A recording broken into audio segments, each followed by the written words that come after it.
All right, we are now recording. Let's get the PowerPoint opened again.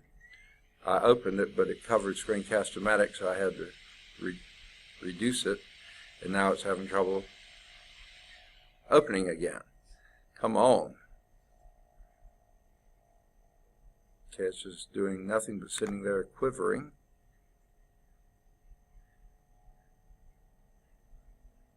Oh, Screencast-O-Matic had to move it over. Here we go. Maybe. Hey, opened and closed. Here we go. Ready to go. Now, the last announcements are basically office hour changes this week. And unfortunately, there's a lot of them, okay?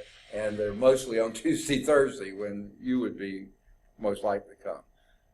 Today, as soon as this class is over with, I'm out of the door, out of the building, off campus. I have a doctor's appointment, not until 11, but I have to be there for blood work at 10, and it's in Kirkland Clinic, so I have to get down there, get parked, and be in the lab by 10 o'clock. So I have to leave right at 9:15 to be there by 10.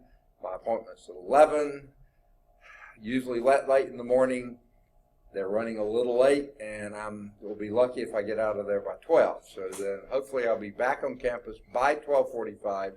I'm hoping it'll be considerably sooner than 12:45 since Amber's here. But I have no control over when I get back, really, not too much anyway. So, and I have class starting at 1:15. So office hours normally would be 10:45 to 1:15. Now they're going to be somewhere around 12:45 to 1:15. Hopefully it'll be a little before 12:45. Hopefully no later than 12:45. So that's today. Tomorrow, sort of a normal day. Major office hours, 3:15 to 5:15 tomorrow afternoon. Okay? Nothing changed there. But Thursday, I just checked to make sure the Honors and Awards ceremony actually starts at 10. Okay, now some like Amber might have to be there by 9 or maybe earlier. I don't know. Say again? 8:30. We don't have to be there. Faculty doesn't have to be there. I think they probably say 9, but they say 9:30 is going to be plenty of time. I think 9:45 is more realistic. So, though I have heard somewhere they did cancel classes after 9. Is that right? Someone seen that? Someone told me they had seen that. So what we'll probably do on Thursday is sometime between 9 and 9:15. In class maybe a little early so I can book it over to there and not get too many people too mad at me. Okay. So, but we will have class on Thursday at least for an hour. Okay. Probably not much more than an hour, but at least for an hour so you don't get ripped off of your tuition dollar much worse. Okay. Now my poor trig class, they missed class today and missed class on Thursday, but I already made up today's class by last Friday. I came back to this campus and we made up the class then. I don't think we're going to have an opportunity to make up the Thursday's class. That was school activity. The doctor's appointment is my fault. I can't control it, but the school activity, I can't control those at all. So, then on Friday, normally I'm on the Birmingham. Oh, so Thursday, they say that the Honors and Awards they're hoping will be done by 12. If they're done by 12, then Ryan will be here, okay? Then I should be back on campus by 12:30. Okay, there's no guarantee they'll finish right at 12. Hopefully they might be a little early, but the odds are they might be a little later. But I should be back on campus by 12:30, so my office hours on Thursday are something like 12:30 to 1:15, though it might be a little later than that. Could be a little earlier, but not likely. Okay. Then Friday, I have an infusion, so I will be at Kirkland Clinic. The infusion starts at 8. I have to be there by 7:45. Unless they want blood, then I have to be there by 7. And and it usually goes to 4:30 in the afternoon. So I won't be on campus at all, either campus on Friday. Okay, sorry about that. Any questions on anything we've done up till now? Okay. And a couple were asking earlier, when's the test? Hope we're going to finish 2.5 today, right now. Then we'll move right into 2.6. Hopefully get more than half of 2.6 done. And I'm guessing by that means we'll finish 2.6 on Thursday. So if you can't be here, be sure to listen to it on YouTube. Okay? And but let's get going. If there's no questions. Okay, we got down to the vocabulary on 2.5. So actually we're starting on 2.5, but right at the very end. Fill in the blank. The blank blank of blank states that if f of x is a polynomial of degree n greater than 0, then f has at least one 0 in the complex number system. The blank blank of blank states that if f of x is a polynomial of degree n greater than 0, then f has at least one 0 in the complex number system. And we know it has more than one, but it has at least one. What's the blank blank of blank? Earth to class, come in, please. Yes, okay. Second. That's another thing. This would be right at the first of this section, right at the first of 2.5.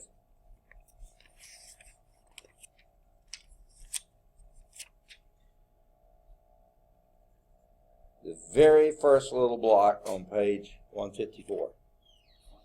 Fundamental theorem of algebra. Absolutely. And that got Terrell here. I knew he would be in if we mentioned that. Okay. Anyone else come in since the call draw? Okay. So, number 2. Doing vocabulary on page 164. 2.5 exercises. Chapter 2, polynomial rational functions. 2.5, zeros of polynomial functions. The blank blank blank states that if f of x is a polynomial of degree n greater than 0, then f of x has precisely n linear factors. Not just at least one, but precisely n linear factors. So f of x is a sub n times x minus c1 times x minus c2 times x minus c3 up to x minus cn, where c1 through cn are complex numbers. That, of course, means it could be real numbers. What's that one?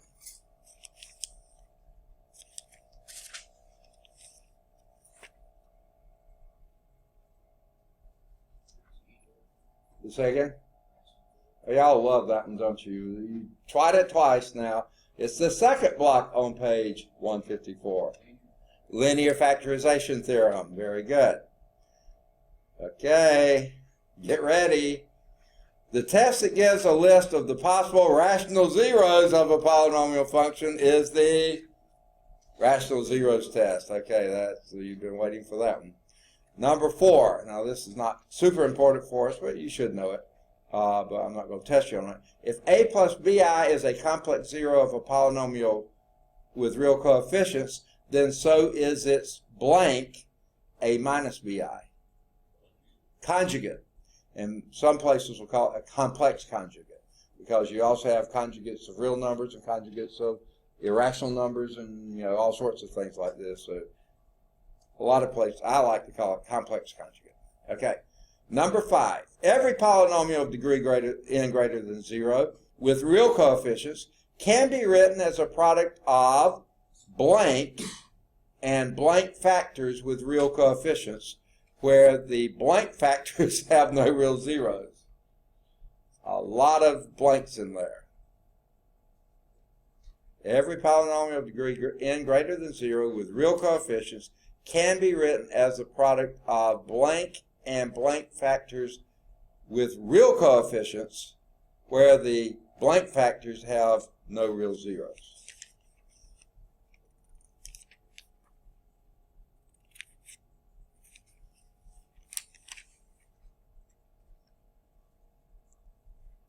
Okay.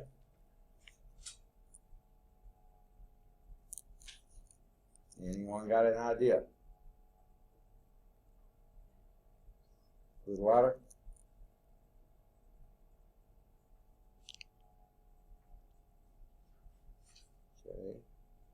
page 159. The block on that page. They like their blocks. That's what they're emphasizing, right?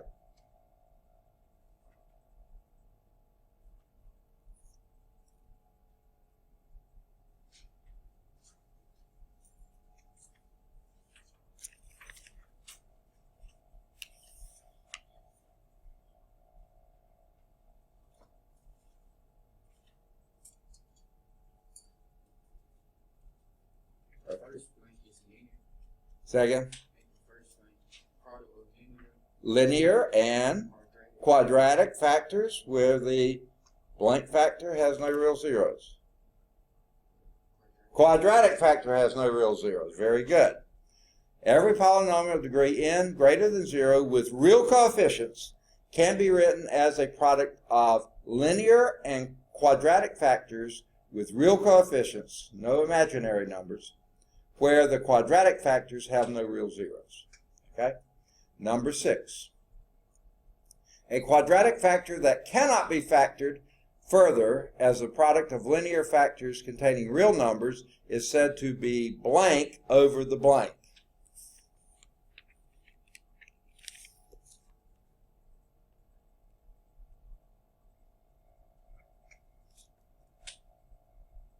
Same page as the last one, the sentence right below that. If they don't do a little block, they usually do bold print. Irreducible over the reals. Very good. Okay? That's number 6. Number 7. The theorem that can be used to determine the possible number of positive real zeros and negative real zeros of a function is called blank blank of blank. Second, Descartes' rule of signs. You're absolutely right. And number 8, the last one. The real number b is a blank bound for the real zeros when f has no real zeros less than b, and is a blank bound when no real zeros are greater than b. Upper bound and lower bound in that order. Very good.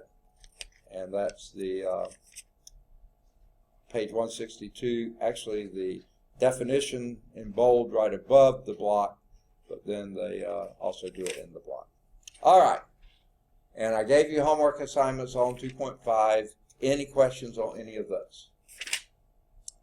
All right. We're ready then today to do rational functions. Okay? 2.6 is rational functions, and what we hope to accomplish here, get some of this ink off the board. Violating our space here. Okay. Some of the objectives: find the domains of rational functions. Okay? Now, when we're dealing with polynomial functions, what were the domains? All real numbers. Polynomial functions defined everywhere. Okay?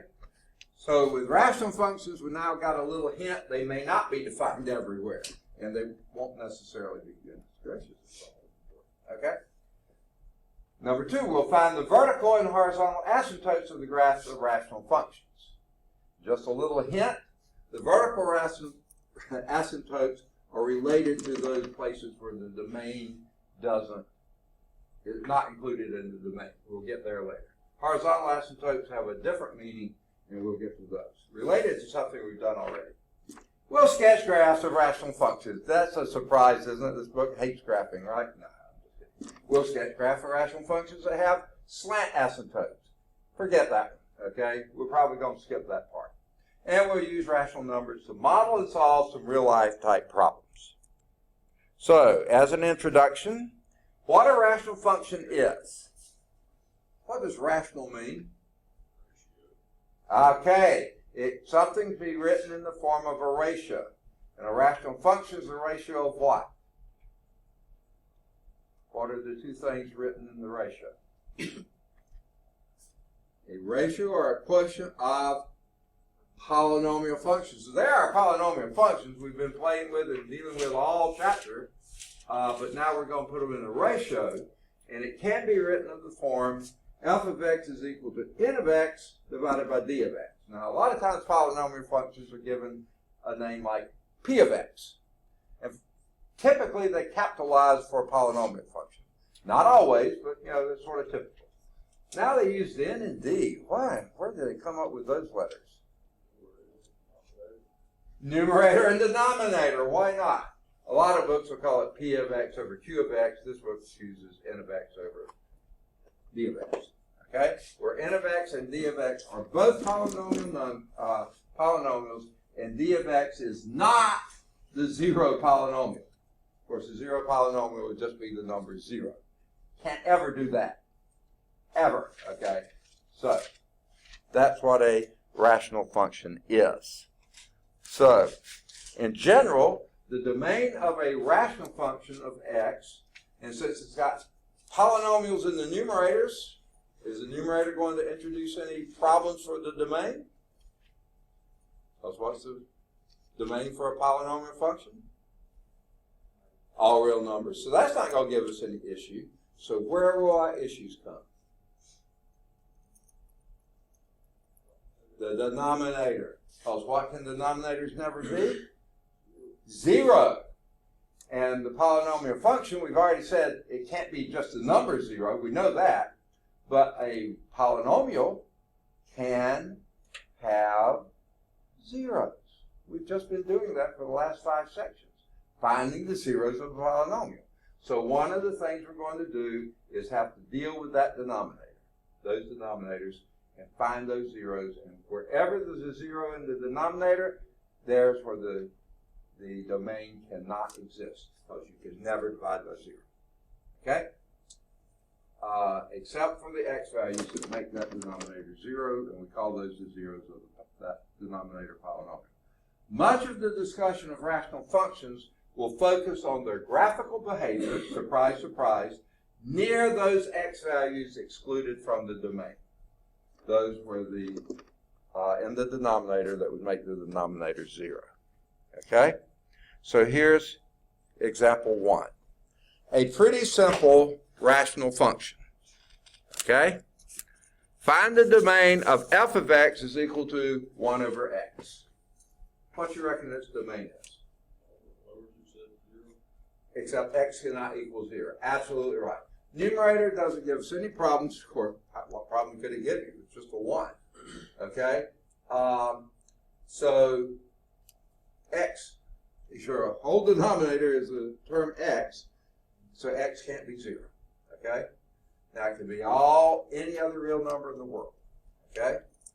And it says, discuss the behavior of f near any excluded x values. Well, we exclude 1, 0.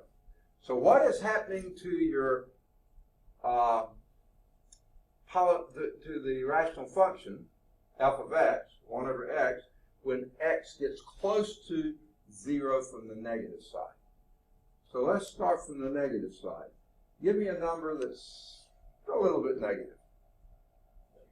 Negative 1. So what is f of x there? Negative 1. Okay, so x equals negative 1, y is equal to negative 1. Okay, get a little closer to 0, but still on the negative side. Negative 1/2. And what's f of negative 1/2? Negative 2, because it's 1 over a negative 1/2. That's 1 divided by negative 1/2, which is 1 times negative 2 over 1. So that's a negative 2. Okay? How about something a little closer to 0? The negative 1/2. Negative 1/4. And what would that value be? Negative 4. About a little closer.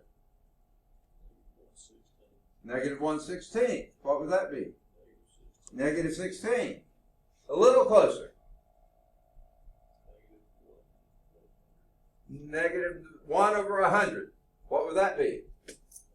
Negative 100. You got to get down to the first floor there to get that one. Okay, so you see what's happening? What's happening as you approach 0 from the left?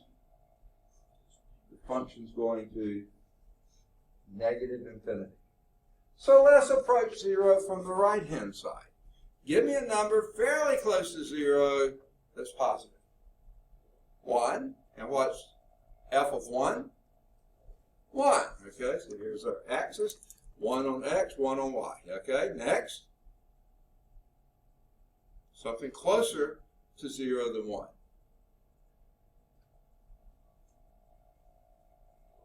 One half. And what's 1 over 1 half? 2. Something closer? 1/4. 4. Closer? 1/5. 5. Closer? 1/6. 6. You just keep getting closer and closer to 0. You're getting greater and greater, but never finding a limit there. So guess what it's going to is X is approaching 0 from the right-hand side, from the positive side. Where is your Y going? Positive infinity. You're absolutely right. Okay? So that's what they wanted you to do. Because the denominator is 0, when X equals 0, the domain of alpha is all real. Because the denominator is 0 when X is 0, the domain of alpha is all real numbers except X equals 0. Now, the book likes to say that and use that word except. I found it a lot easier to say this. The domain is, okay, it's slow this morning. I like to just say it this way. Domain is X not equals 0. That way you don't have to say except, all real numbers, not 0. Okay? Every real number in the world that's not 0, there's your domain. So, says the same thing. Okay, so what they say is to determine, let's pick some values, and they started with -1 just like you did. Then they went to -1/2. -1 gave them -1 for F. -1/2 gave them -2. -1/10 gave them -10. Y'all didn't do that, but you got on either side of it. -1/100th, you did that, was -100. -1,000th, 0.001 is -1,000. So as X is getting closer to 0, I want to put something in here. Getting close to 0 from the left, okay? From the minus side. Then X, f of X is approaching negative infinity. But when X is approaching 0 from the right-hand side, positive side, when it says 1, it's 1, 1/2 was 2, 1/10 was 10, 100th was 100, 1,000th was 1,000. So as X is approaching 0 from the positive side, I like to put this up there. From the plus side, then f of X is approaching infinity. Because if you just put f of X approaching 0, you have two infinities, you have a long way apart there. You really need to be a little more specific there. Does that make sense? So guess what? Remember when we did our end behavior of polynomial functions? What does the function do when f is getting very large positive, very large negative? It's either going very large positive or negative. Now we're going to do, as X is approaching your disallowed values, the places where it cannot be, okay, then what is happening as you approach it from the left, as you approach it from the right. So you see you'll have the same setup, and they'll read almost the same way. As X is approaching blank, f of X is approaching blank. As X is approaching blank, f of X is approaching blank. Now, what goes here is that disallowed value. In our cases, 0 from the left, this is approaching negative infinity. 0 from the right, positive infinity. Okay, now if you really have one of these places where it can't be, the f's are going to approach infinities. Now they may be plus minus plus, or plus minus, or minus minus, or plus plus, but they're going to some infinity. The thing is here, before, everything was going to an infinity. Here it's going to that place where you have to disallow. You can't have the value. So 0 from the left and 0 from the right. Stand up, sit down. Okay. So, they have a little checkpoint there, and we're not going to do it, but I want you to read it, okay? Find the domain of the rational function f of x is equal to 3x over x minus 1. What is the domain of that one? Yes, x cannot equal 1. You're absolutely right. Okay, so now we move on to the, okay. Now, here's what I was saying. Note that as x approaches 0 from the left, x decreases without bound. By contrast, when x approaches 0 from the right, it increases without bound.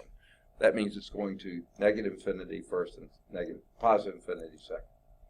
The graph is shown here, and as x is approaching 0 from the left, the function is going to negative infinity. As x is approaching 0 from the right, the function is going to positive infinity. Okay. Hang on to that visual, okay? We're going to use it in just a little bit later. So now let's talk about vertical and horizontal asymptotes. Have y'all used the term asymptote before? All right, good.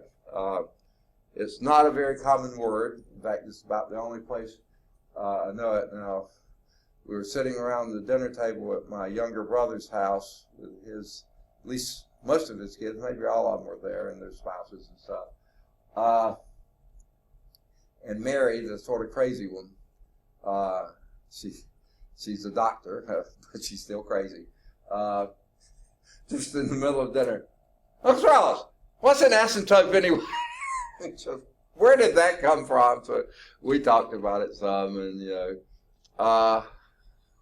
and later in the conversation, we were talking about something else, and Mary brought up, well, somebody at a party she went to, and we're griping about this, that, and the other thing, and she got tired of hearing it, and she said, well, everybody's got problems. And the guy looked at her and said, well, yeah, I guess they do. And then they toasted, and the guy toasted her, okay. So then when the conversation got into some place and it was bogging down, she said, well, everybody's got problems, and then she toasted again. Well, after a while, I don't know how this happened, but we had asymptotic toast that they never actually touched, So never mind, that's really dumb. Okay. So in example 1, I told you we were going to get back to this. The behavior of f of x near 0 is denoted as follows. And this is what I was doing. And they like to do the f first. I like to do the x first. It doesn't really matter. As f of x approaches negative infinity as x approaches 0 from the left-hand side, and f of x approaches positive infinity as x approaches 0 from the positive side. Okay? Same thing I said, except I like to put the x first and the f of x second. But that's exactly how you're going to describe behavior around your disallowed value. Now, the line x equals 0, now they don't show it here. I like to show it even here. In other places, they will show it, but not like they do here. I like to do a vertical asymptote as a dotted line. And they typically use red. I think it's, don't go there, stop, don't cross it, don't touch it, don't cross it, it's hot, don't go there. That's called your vertical asymptote. Here is the line, x equals 0, okay?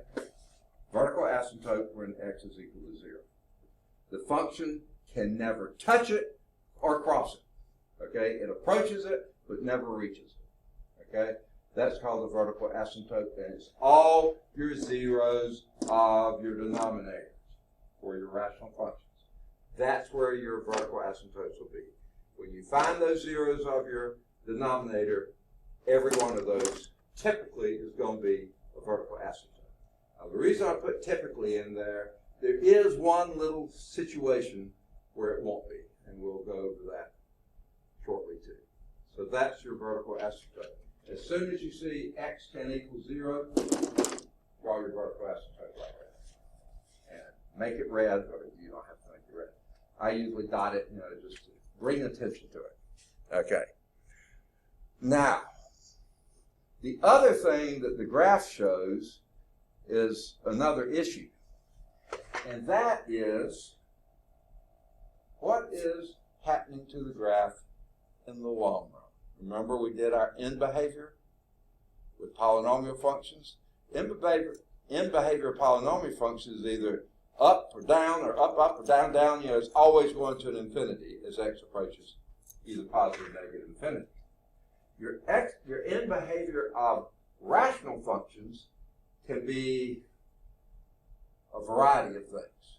In this case, as x gets very, very, very large, negatively or positive, what's happening to the function? As x gets very, very large negatively, this would be something like 1 over a negative a million. Okay, that's a large negative number, right? What would that be? Negative 0.00004, 5 zeros and a 1. Okay, a very small number, but negative. And that's where this function is going. Closer and closer to 0, but it never gets there. But if x is approaching a million from the positive side, it's approaching 1 over a million, but a positive. And again, getting closer to 0, but never getting there. So the horizontal asymptote is y is equal to 0. Now here's a difference in horizontal and vertical asymptotes. Vertical asymptotes, they can never touch it. A horizontal asymptote, it can, because it's only dealing with what's going on way out there. Way out there it's approaching 0, or way out here it's approaching 0, but in here it could have crossed 0 as many times as it wanted to. This one didn't, of course, but it could. So you can cross a horizontal asymptote anywhere except way out there. But even some, and we won't do anything like this, you'll have some functions that will do this. They get closer and closer to 0, and they're crossing it all the time. We won't have any like that. Maybe in the next course you'll run into something like that. But in this one, no.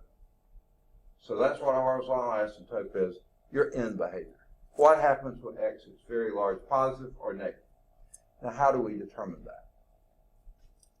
Where did we look to do end behavior of polynomial functions? Leading coefficient test or leading term test. So guess what we do for a rational function? You look at the ratio of the leading terms. Now in this one, the leading terms are the function itself. And where is that going when x is very large? Towards 0. So anytime the degree of the denominator is greater than the degree of the numerator, that thing's going to 0. Okay? Anytime the degree of the numerator is greater than the degree of the denominator, then that's going to infinity. Because as x is very large, that leading term dominates up here. If these two have the same degree, x over x, what's that? X over x. 1. Then it would have a horizontal asymptote of y is equal to 1. But if it was 3x over x, it would be y is equal to 3. Negative 7x over x, negative 7. X over negative 7, negative 1/7. Okay? So it's going to be whatever the ratio of the leading. Now I'm jumping way ahead. Okay? The book does it later. I thought, why not show you now? Okay? So, anyway, that's what's happening. Vertical and now horizontal asymptote. From the figure, you can see that the graph of f also has a horizontal asymptote. The line y is equal to 0. The behavior of f near y is denoted. Here we're doing is x is going to negative infinity and positive infinity. See, for our vertical asymptote, x going to one of those can't go there, okay, values, and then the f's going to positive or negative infinity. For the horizontal asymptote, x is going to positive or negative infinity, and f is going to some number. Sometimes that'll be an infinity, sometimes it'll be a number, and sometimes it'll be 0, which is the number. Okay. So that's how we describe end behavior of that, and that has to do with our horizontal asymptotes if they exist. Not every rational function has a horizontal asymptote, and we'll see some of those. So here's the definitions of vertical and horizontal asymptotes. The line x equal a, and frankly I like to say x not equal a because you can't go there, is a vertical asymptote of the graph where f of x of f when f of x approaches 0 or, f of x is approaching positive infinity or negative infinity, then that's a vertical asymptote as x approaches that value a.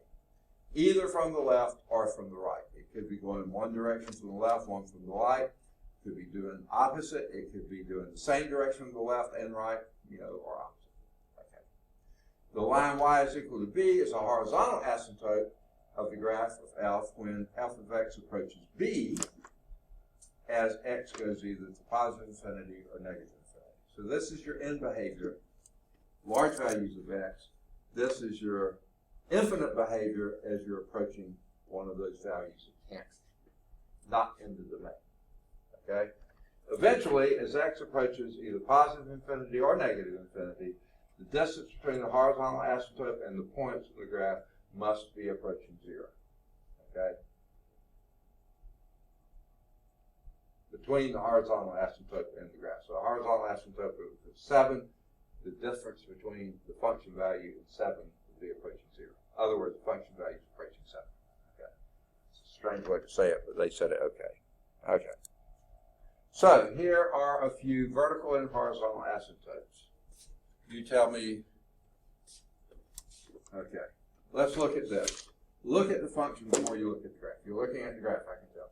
Okay. Where do we determine our vertical asymptotes? Yeah. What do you use to determine the domains? Say again? Okay, here. Yes, look at the denominator. And say, and denominators can never be what? 0. Now that's how I like to do it. The book doesn't say do it this way, but man, this works for me. You find that denominator. Okay, I'll change to red. Let me change back to black because they are dark anyway. Here's your denominator.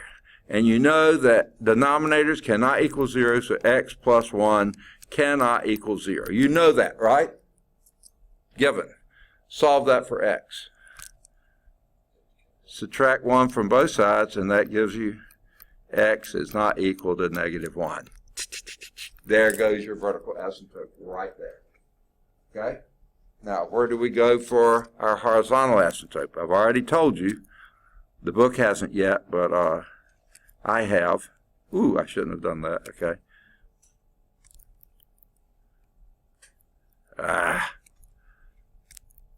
Okay. What do we do for our horizontal asymptote? Ratio of the leading terms. And what's that ratio? 2 to 1. So the horizontal asymptote, this is y, f of x is y, equal to, there it is with sound effects. Okay. So that gives you your vertical asymptote and your horizontal asymptote. And then you know the graph can't ever touch the vertical asymptote. It may or may not touch a horizontal asymptote, but in the long run, it's approaching it. So then, I'm jumping ahead even more so here, what you do is look for other points. Okay? I'm really cheating here.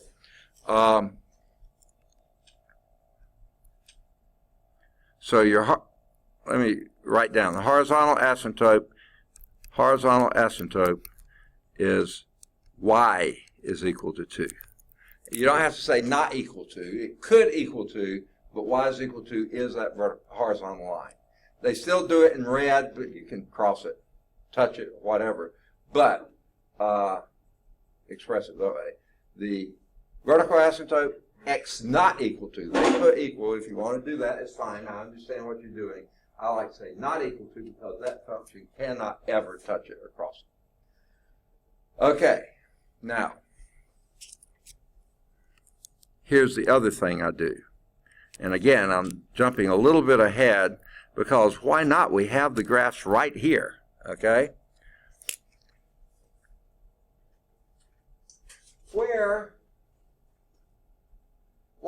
What are some points that you're interested in when you're trying to graph functions? What are real handy points to know? Any point is good to know. What are usually some easy ones to know?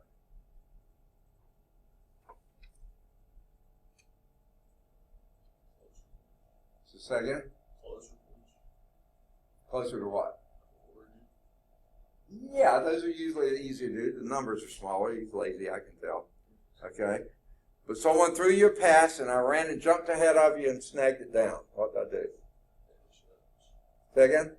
Intercepts. Okay. Easy things to determine are your which intercepts? X and Y intercepts. What's true about an X intercept? Always. The graph crosses what? X-axis, exactly. What's true about the X-axis? What value is always true on the X-axis? Remember, there's two coordinates of every point.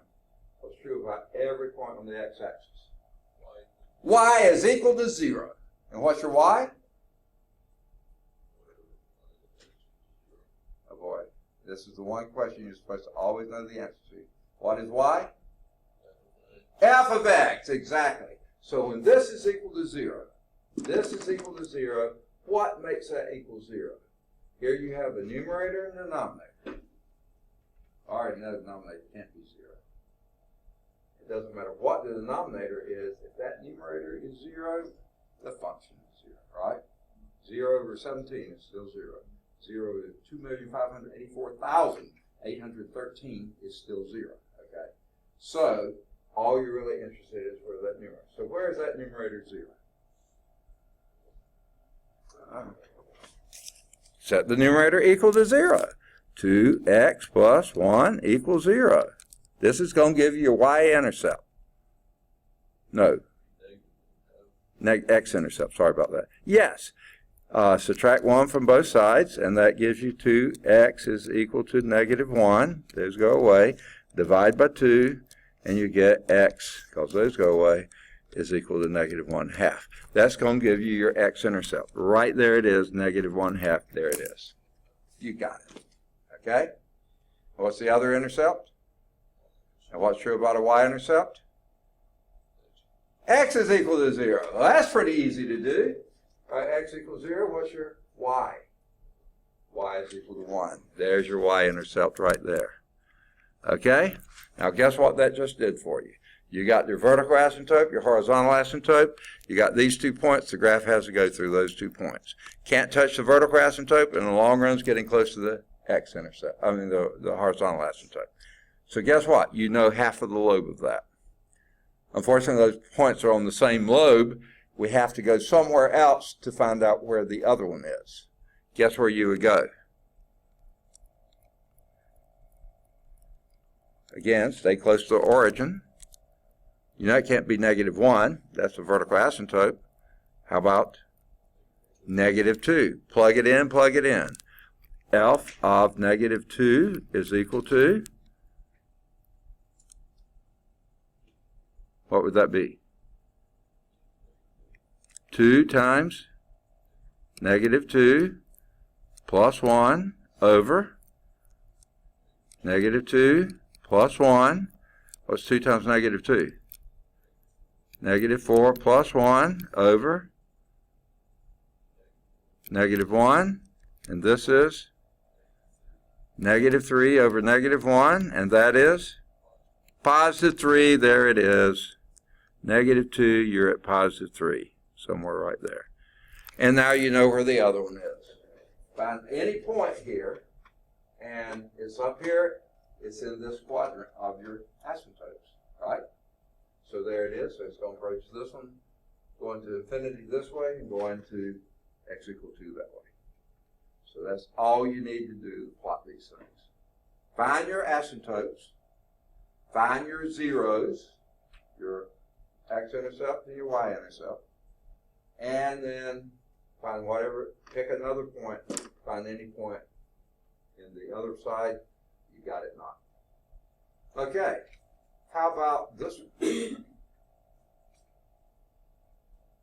There's a rational function, right? Polynomial over a polynomial. Okay, what can you tell me? 4 things you're going to look for. You pick which one you want to look for first. What are those 4 things?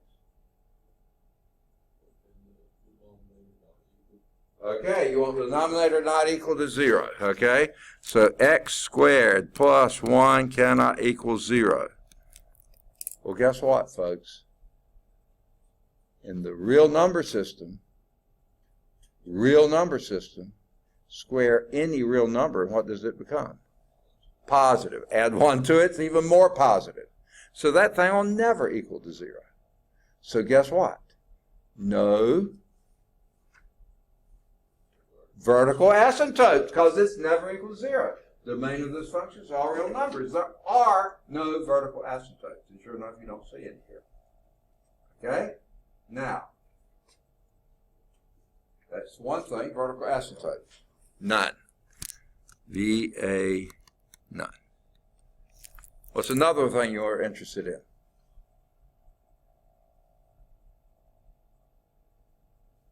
Three more things.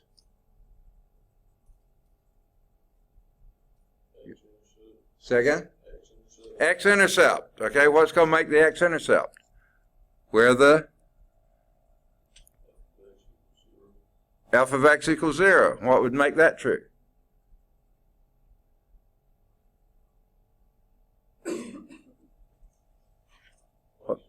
The numerator would have to be 0. What's your numerator? Can it ever be 0? Not in this universe, okay? So we don't want it ever to be. So guess what? No x-intercepts. Because 4 is never equal to 0. Boy, we're striking out here, aren't we? What else? You've done vertical asymptote and x-intercept. 2 more things. Y-intercept. What's true about that? That's where the x is equal to 0. Okay? And when x is equal to 0, what does that give you? 4. Sure enough, there it is. There's your that. Y-intercept is, and actually intercepts are ordered pairs 0, 4. X is 0, y is 4. Okay, one more. Second? Okay, and what does that tell you? If you got a horizontal asymptote, yeah, where it's going in the long run. And what do you look at for horizontal asymptote? In behavior? Ratio of your leading terms. 4 over x squared. What happens with that when x gets very large negative?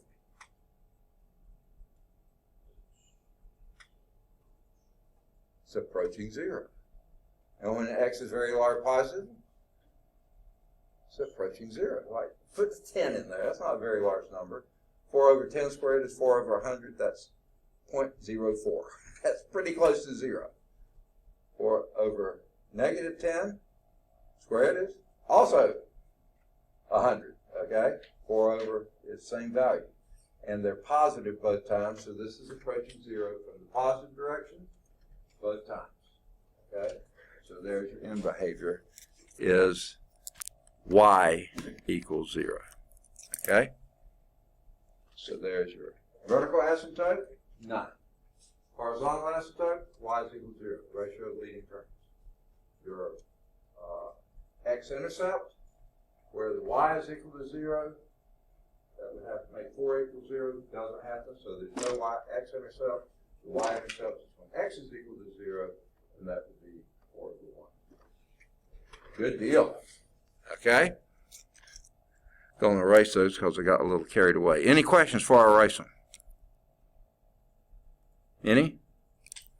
Okay, let's look at the last one. F of x is equal to 2 over x minus 1 squared. Okay? What 4 features do you need to know? And by the way, to draw the graph, you only had 1 point on there, but you know it's going to 0 in the long run. So you can make up, or you can pick a few points and get the general shape of it. Okay, let's do that. What you want to go for first? Okay, and what will that give you? Denominator, which is x minus 1 squared, not equal to 0. What's that going to give you? Okay, so x cannot equal 1. Got it. What does that tell you? What is that? Vertical asymptote. So there's x cannot equal 1. They drew it well. Thank you very much. Oh, one thing I meant to do on that last one. They don't ever draw the asymptotes if they're on an axis, and I do. I can't get this thing to pick up red. There it goes. Okay. This one was a horizontal asymptote, y is equal to 0. Okay. Now, next, you got vertical asymptote. What you want to do next? I don't care too much. Horizontal asymptote. What's going to be true of the horizontal asymptote? Okay, so this is the vertical asymptote. Horizontal asymptote is what? Ratio of the leading term. So what would be your leading term of that denominator? Leading term of the denominator. If you squared x minus 1. X squared. So basically our ratio of leading terms would be 2 over x squared. What's that going to be? It's approaching 0. Okay, so we'll put in, oh wait, let me write it first. Horizontal asymptote is y is equal to 0. So I'm going to draw it in. Again, they don't. I can't get the red to come up. So there it is. Y is equal to 0. Get back here. Okay. All right. What you want to do next? X-intercept. Okay. Now where is x-intercept?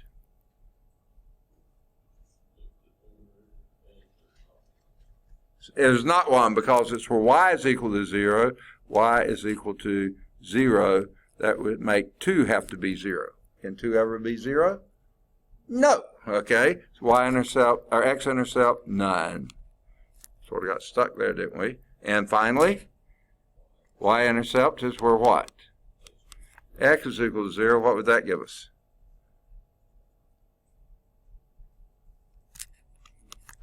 Two. So x equals 0, y is equal to 2. Very good. Because, you see, if x is equal to 0, then this will be a minus 1 squared, though it will be a plus 1, 2 over 1 would be 2. So there's your y-intercept. Okay, so it's here. You got your horizontal and vertical asymptote. You got 1 point here. You know it's got to be approaching your vertical asymptote as it gets closer to it that way, and horizontal asymptote is go that way. So you got that side. Unfortunately, the right-hand side, you don't have anything, so pick a value. Any value. Not 1. 1's a vertical asymptote. 2, yeah, let's pick 2. So when we pick f of 2, that would be 2 over 2 minus 1 squared. And what's 2 minus 1? 1 squared is, and 2 over 1 is 2. So there you are right there. And now you know where it's going here. To the left of that, it's approaching the vertical asymptote. To the right, it's approaching the horizontal asymptote. There you got it. That's really all you need to do. Okay? Make sense? Now, I gave you way more than they've given you so far, but I thought they have such good graphs here, let's take advantage of them. Okay. Picking up where they are in the book.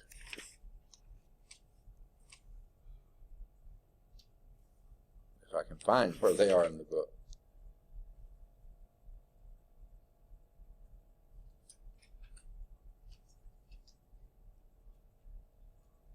Here we go, right at the bottom of page 169. These graphs, f of x equal 1 over x, we just saw, f of x equal 2x plus 1 over x plus 1. We did that one earlier.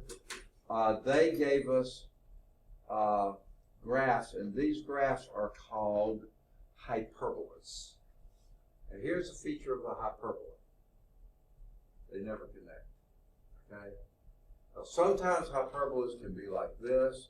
or like this, I'm sorry, like this, I don't draw too well, but they always come closest to each other someplace, but never touch, and then they get further away in the other way. So these are closest right there and get further away from their own house. Whichever way you do it. All of ours are going to be basically like this. Now, those two are hyperbolas. Let's go back. That's obviously not a hyperbola. And don't think it's a parabola either. Parabolas keep going down, that doesn't. So that doesn't have a name. That's a hyperbola. This really doesn't have a name. It's just a curve. This is not a hyperbola, okay? Because it's not opposite each other, okay? If you had one down here and one here, that would be a hyperbola. But these two are not. They are opposite each other, but they're not symmetric about the origin, okay? So why they introduced them, this is a hyperbola. Very symmetric here about maybe not the origin, but some point of the intersection of the asymptote. Yeah, the intersection of the asymptotes. Okay. Those are called hyperbola. Those are not. They sort of have some characteristics, but they're not. Okay. So these kind are called hyperbolas. Why they introduce that now, not real sure, but nice word to know. A trivia question. Okay, never mind. So let's look at vertical and horizontal asymptotes of rational functions. Guess what? We've already done this. So this is review. So what is a rational function? A ratio of two polynomial functions. Polynomial function in the numerator, we'll call it a sub n, x to the n, plus a sub n minus 1, x to the n minus 1, plus dot, dot, dot, plus a sub 1, x to the 1, plus a to 0 times x to 0, which is 1, so you can write it. And in the denominator, we'll use our coefficients being b to the m. This m doesn't have to be the same as the n up there. B to the m times x to the m, power, plus b sub m minus 1 times x raised to the m minus 1 power, plus dot, dot, dot, all the way up to b to the 1 times x to the 1, plus b sub 0 times x to the 0, which is 1. So we'll write it. So, two polynomial functions. We're n of x and g of x. Now, here's the key, folks. Sort of weaseled along sometime, where they have no common factors.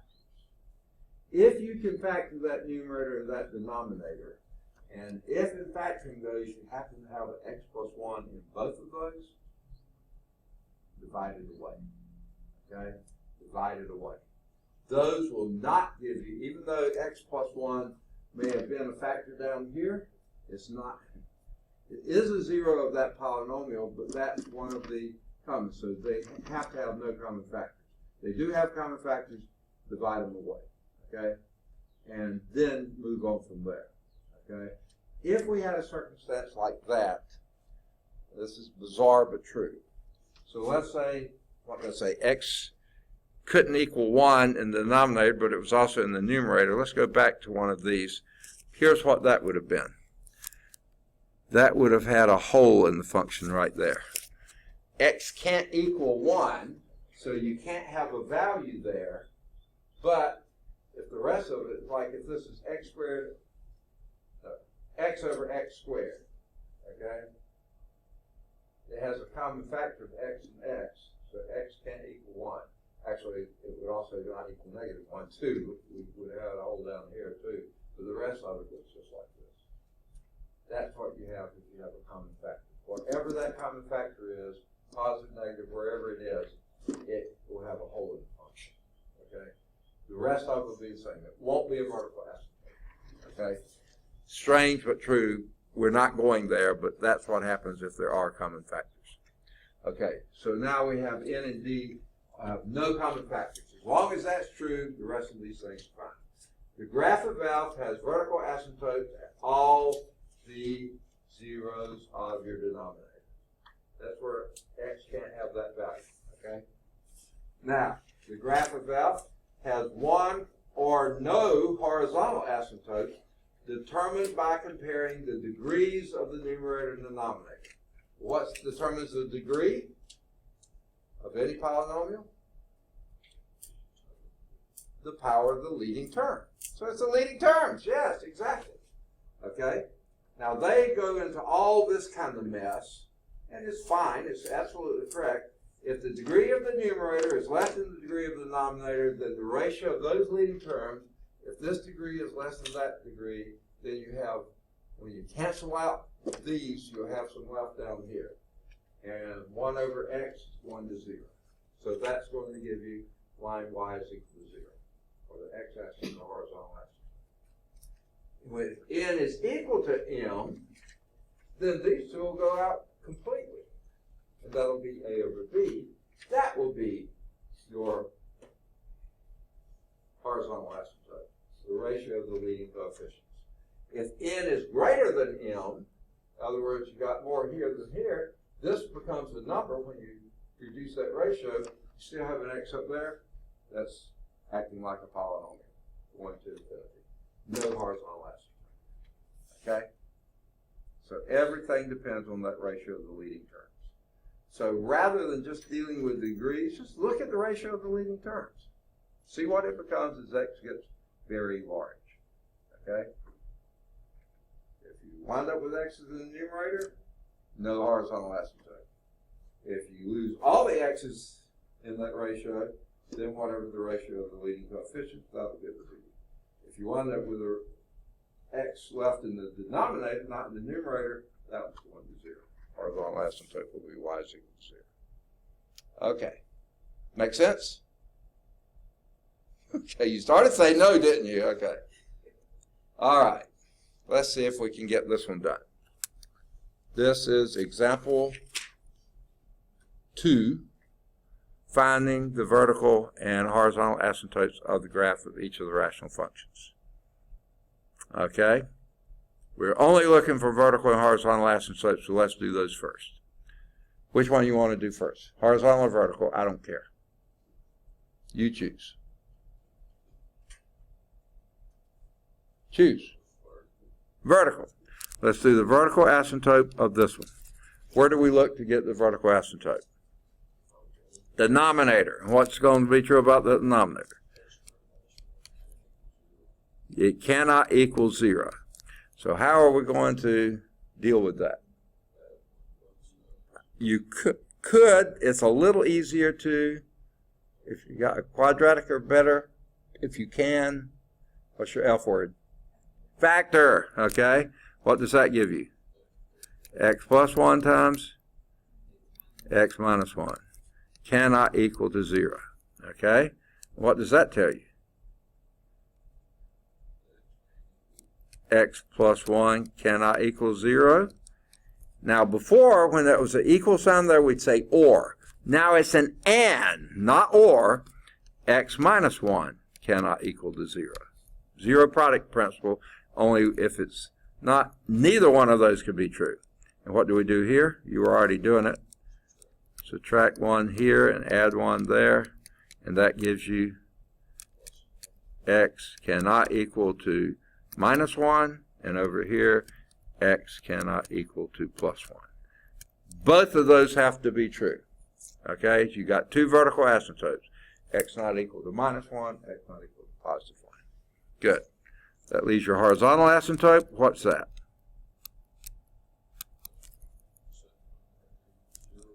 Say again? No, that's your y-intercept. No, x-intercept, huh? Ratio of the leading terms, what's that? 2, y equal 2. There's your horizontal asymptote. And since you already did, let's go on and do your intercepts. Your x-intercept is where y is equal to 0. You set that equals 0, and what would that be? What value for x? 0. X equals 0 is your one and only x-intercept. Okay? About y-intercept?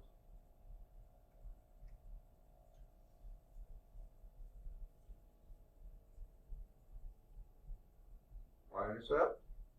Set x equals 0, and what does that give you? 0. So 0, 0 is your x-intercept, 0, 0 is your y-intercept. Okay, done. All right, how about B here? Vertical and horizontal asymptotes, what you want to do first? Say again? Vertical, okay. What's your vertical asymptote here? Where do you go? A little louder? Cannot equal to 0. I like to do the not. This book uses equal. I don't care which one you do. What do you do next? Definitely not in this one. Factor. The other one you could have. This one, no. Well, if you wanted to complete the square, maybe, but I don't. Okay. Now, will that factor? And guess what? If it doesn't factor, what do we use? Quadratic formula, if it's quadratic. That'd be x and x, and what? Minus 3 plus 2. What does that tell you?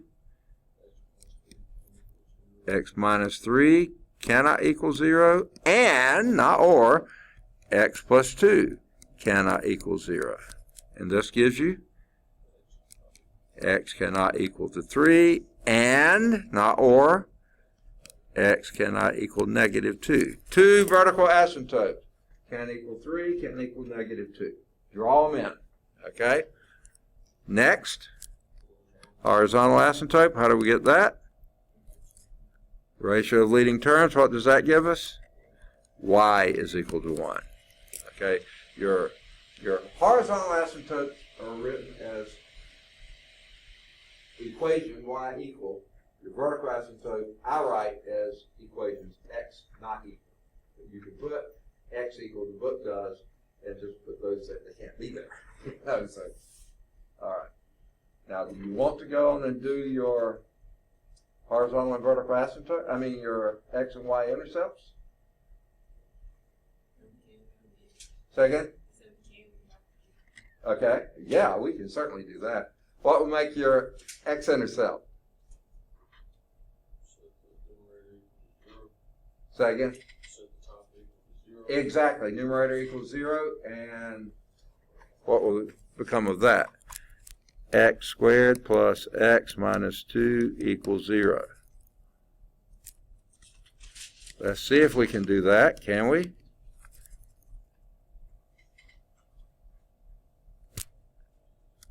X and x, you buy that. Plus and minus, you buy that.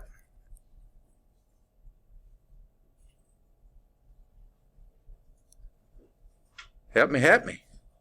I did 2/3 of it. Can you finish it out? Say again? X plus 2, x minus 1. So x equal negative 2 and x equal 1. So you really write those as the x-intercepts would be negative 2, 0, because you set y equals 0, and this would be 1, 0. So you have two x-intercepts. How about y?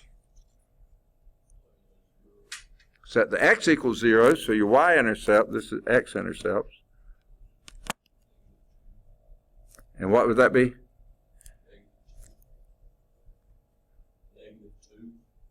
What's negative 2? Numerator, but you see for your positive 1/3, your y-intercept would be 0 for x, because you put in a 0 for x, 1/3 for y. Very good. How many y-intercepts can you have? No more than one. You may have none, but you can't ever have more than. How many x-intercepts can you have? Yeah, as many as the degree of the numerator, maybe, or less than that. You could have 0. That would be fine too. Okay. Y'all look in great shape for this. That was, oh, we didn't graph it. It says engraph these. Do you want to do that, or do that when we come back next time? Say again? Okay. Wow, y'all are easy. Okay, so we'll pick up and graph there. Let's see if you got any homework exercises. I bet you did. Ooh, this is a long section. Okay? I think you could do either 5 or 7 or both. Any of the odds 9 through 15. And then try to do some of the odds 17 through 39. If you can't do them all, do what you can. Okay, let's see. I really like 41 to 44. I would do them all, but the answers for 41 and 43 are in the back.